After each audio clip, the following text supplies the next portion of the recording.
हातात भोपळाच पडलेला नेहमीप्रमाणे. आणि हा भोपळा, या भोपळ्याची भाजी राज्याच्या मुख्यमंत्र्यांना फार चवदार लागल्याचं काल त्यांच्या प्रतिक्रियेवरून दिसलं. जो महाराष्ट्र देशाच्या तिजोरीमध्ये सगळ्यात जास्त भरणा करतो, मुख्यमंत्र्यांनी सांगावं ना, किंवा केंद्रात जे मंत्री आहेत त्यांनी सांगावं की महाराष्ट्राला नक्की काय मिळालं. थातूरमातूर गोष्टी दिल्या असतील. आणि तुम्ही या अर्थसंकल्पाचं कौतुक करता,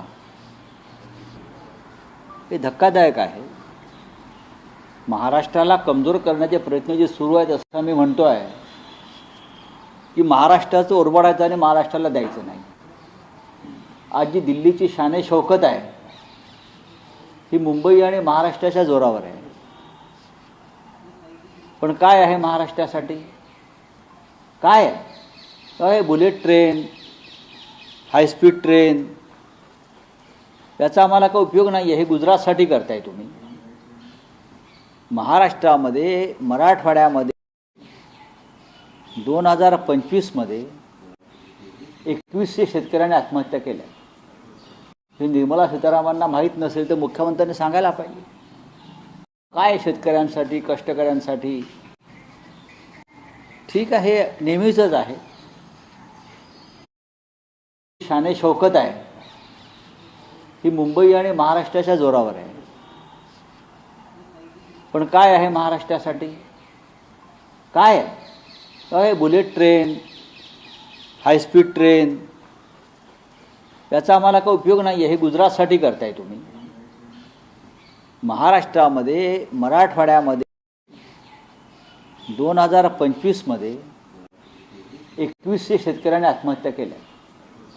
हे निर्मला सीतारामनांना माहीत नसेल तर मुख्यमंत्र्यांनी सांगायला पाहिजे. काय शेतकऱ्यांसाठी, कष्टकऱ्यांसाठी? ठीक आहे, नेहमीचंच आहे. तरीही महाराष्ट्राच्या जनतेला जागरूक करण्याचं काम आम्ही करत राहू. पुढे काय? अजितदादांच्या गेल्यानंतर ज्या काही घटना घडत आहेत त्या अधिक दुःख दिसत आहेत आपल्याला. काल पियुष गोयल यांनी दावा केला की अजित दादा यांच्या पक्षाचे अध्यक्ष प्रफुल्ल पटेल नंतर पलटी मारल्यासाठी वातावरण. अजितदादांचा पक्ष हा आता पवार पाटलांचा पक्ष राहिलेला नाही. हे आम्ही कालही सांगितलं. तो आता गोयल, पटेल, पारेख, बरं का, यांचा पक्ष होण्याची शक्यता आहे. शाह, मोदी. अजितदादांचा पक्ष हा असल मराठमोळ्या चेहऱ्याचा पक्ष होता. म्हणजे तो मूळ पक्ष शरद पवार साहेबांचा, अर्थात मूळ पक्ष शरद पवार साहेबांचा. ते डाके जरूर टाकून तो अमित शहानी त्यांच्या हातात दिला आणि स्वतःचं लेबल त्या पक्षाला लावला. सुरुवातीला तो शहांचा पक्ष होता, आता तो पटेलांचा पक्ष होईल. आणि अशा तऱ्हेनं महाराष्ट्रातला एक प्रादेशिक अस्मिता जपणारा पक्ष भारतीय जनता पक्षानं गिळून टाकला, घास घेतला.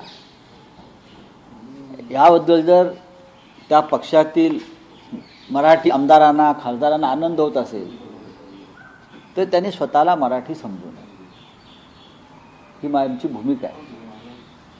अजित पवार यांना जे ओळखतात त्यांनी भारतीय जनता पक्षाच्या अजेंड्यावर काम केलं नाही. ठीक आहे, सत्तेसाठी एकत्र आले, त्यांच्यावरती काही संकट भाजपनं लादली, घोटाळ्याचे आरोप झाले, ईडी CBI मागे लावलं. त्याच्यावर इतर राजकारणी जे करतात तेच त्यांनी केलं. तेवढ्यापुरते ते भारतीय जनता पक्षाला सरेंडर झाले. आपल्यावरच्या फायली क्लिअर करून घेतल्या शहाणपणानं आणि त्यानंतर ते पुन्हा एकदा त्यांच्या मूळ प्रवाहात येण्याची धडपड करत होते, स्वगृही. आणि ती करत असताना त्याआधी त्यांनी कधीही भारतीय जनता पक्षाचा जो अजेंडा बटेंगे तो कटेंगे, हिंदू मुसलमान, दंगली, एक है तो सेफ है, या अजेंड्यावर त्यांनी कधी काम केलं नाही. त्यांनी जातीपातीवर काम केलं नाही, राजकारण केलं नाही आणि दुर्दैवानं त्यांचा मृत्यू झाला. तुम्ही मूळ प्रवाहात यायचं त्या प्रयत्न करत होते असं म्हणताय, पण देवेंद्र फडणवीसांनी त्या विधानाला फुल स्टॉप दिला. ते म्हणताय जर असं झालं असतं तर त्यांनी माझ्यासोबत चर्चा केली असती, आमच्यासोबत चर्चा नाही, असं काही नाही. देवेंद्र फडणवीसांबरोबर प्रत्येक गोष्टीची चर्चा होते असं नाही ना. अजित पवार स्वतः त्या पक्षाचे नेते आणि प्रमुख होते ना. अजित पवार स्वतः त्या पक्षाचे नेते आणि प्रमुख होते. ते त्यांच्या मर्जीनं भाजपबरोबर गेले आणि त्यांना असं वाटलं कदाचित की भारतीय जनता पक्ष हा आपल्या महाराष्ट्राच्या विचाराचा पक्ष नाही. आता अजित पवार फडणवीसांबरोबर संदर्भात खाजगीत बरंच काही बोलायचे असं बोललो तर आम्ही. जर फडणवीस यांच्याशी त्यांनी चर्चा केली नसेल याचा अर्थ त्यांचा फडणवीसवर विश्वास नसेल. जर त्यांना आपला स्वगृही परत जायचा असेल त्यासाठी फडणवीस यांच्याशी चर्चा करण्याची गरज काय. फडणवीस यांचा पक्ष हा अखंड महाराष्ट्राच्या विरोधामध्ये. फडणवीस यांचा पक्ष हा मुंबई महाराष्ट्रापासून तोडण्याच्या बाजूने.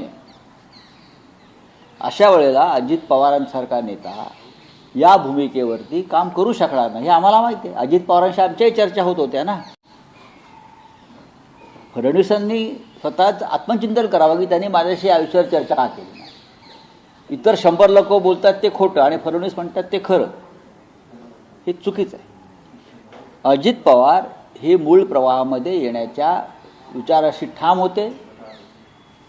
दोन्ही पक्षामध्ये त्या संदर्भातल्या हालचाली सुरू होत्या हे सगळ्यांना माहीत होतं. देवेंद्र फडणवीस यांनाही माहिती आहे.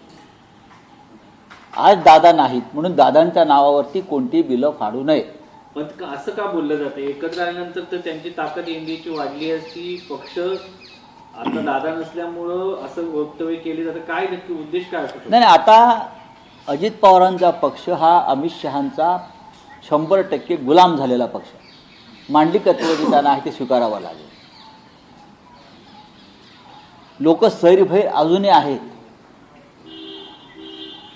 दुर्दैवानं आज भारताची न्याय यंत्रणा आणि निवडणूक आयोग हा सुद्धा अमित शहा आणि मोदींचा मांडलिक झाल्यामुळे कायदेशीर प्रक्रियेमध्ये विलंब होतो आहे.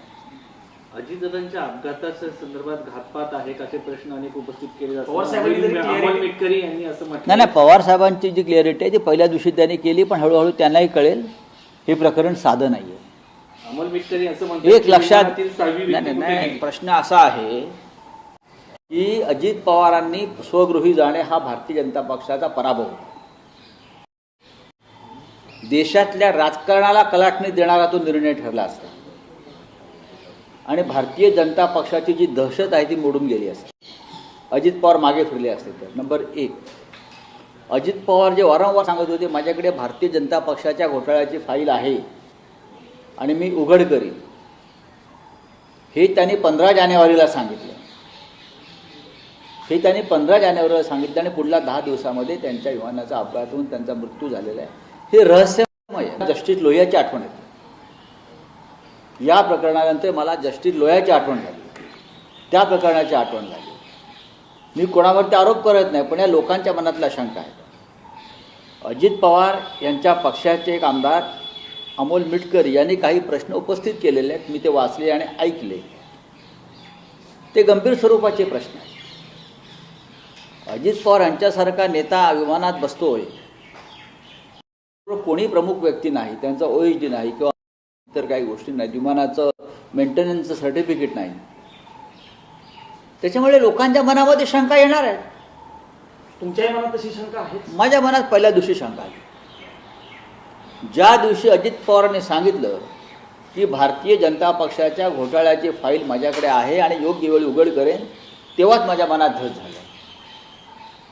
तेव्हाच तुम्ही याचा अर्थ असा होता की अजितदादांनी भारतीय जनता पक्षातून बाहेर पडण्याचा निर्णय घेतलेला आहे.